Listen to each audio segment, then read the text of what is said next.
If your portfolio is over $250,000 and you aren't hedged, you are sitting on a ticking time bomb. Markets are at all-time highs, but history shows, you know what comes next: volatility and increased risk. A 10% allocation to gold and silver can help hedge uncertainty and protect your wealth. Noble Gold Investments makes it easy to hedge your portfolio with institutional-grade gold and silver. Right now, every qualified investment will receive a free 10-ounce gold coin and protect your portfolio today. Visit noblegoldinvestments.com. So another video is going viral. We're here at the Bitcoin.com studio.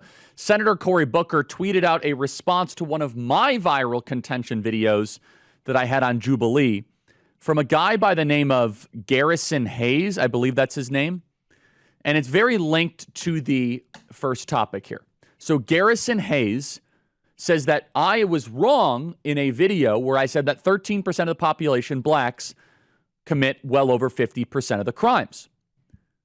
And he says, wrong, 38% of America's prison population is black, and that's according to the U.S. government. Now, his response is statistically illiterate, and he talks about exonerations.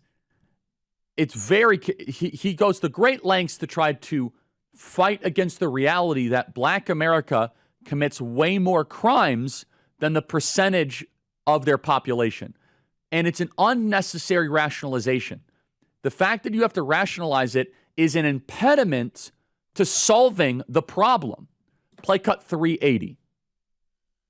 Black Americans are about 13 to 14% of the population. Yes, about half of all prisoners are black. Wrong. Just 38% of America's prison population is black. That's according to the U.S. government. But it makes you wonder why Charlie feels the need to add an additional 12% to the black prison population. Could it be because his bigoted talking points only work if he exaggerates them? If Charlie were actually looking for the race that makes up half the prison population in the U.S., he'd look no further than white people at 57%. Exactly. So blacks commit more crimes than whites do. Wrong. No, blacks absolutely commit more crimes than white people. Number one, do you know what per capita means, Harrison? Do you understand fractions? Or is it Garrison, whatever his name is? Garrison, Harrison, I don't know.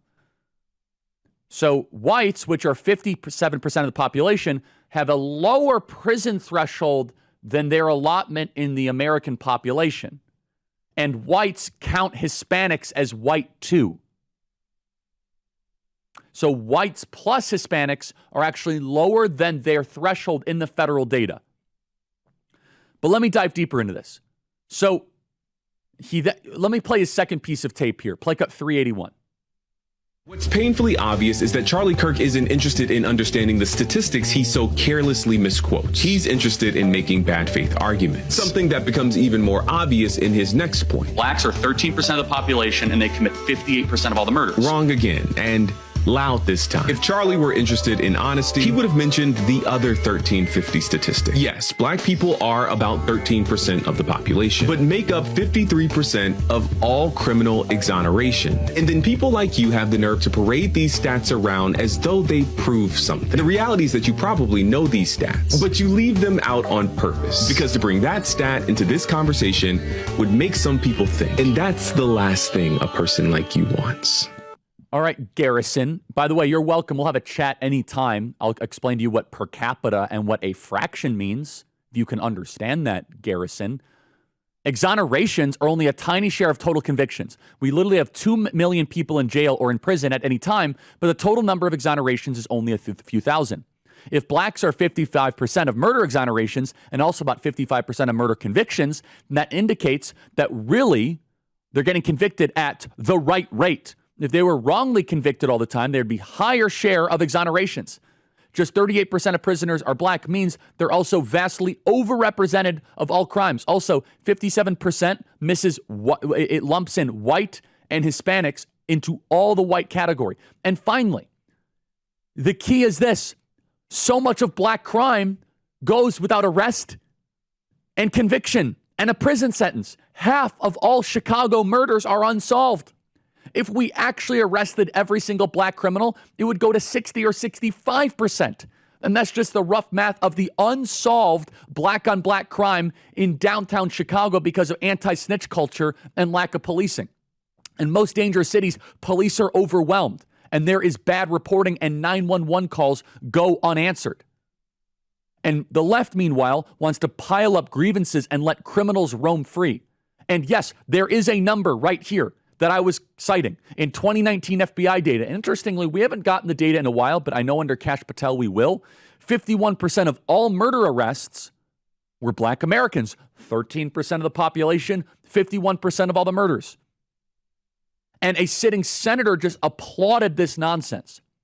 And we're not even bothering to mention random muggings. We're not even bothering to solve the carjackers. And they call me a racist. They just stop it. This is not 2016. This doesn't mean anything. I'm the only one actually fighting to make black neighborhoods safer. You peddling this garbage, Garrison Hayes or whatever your name is, you're siding with criminals.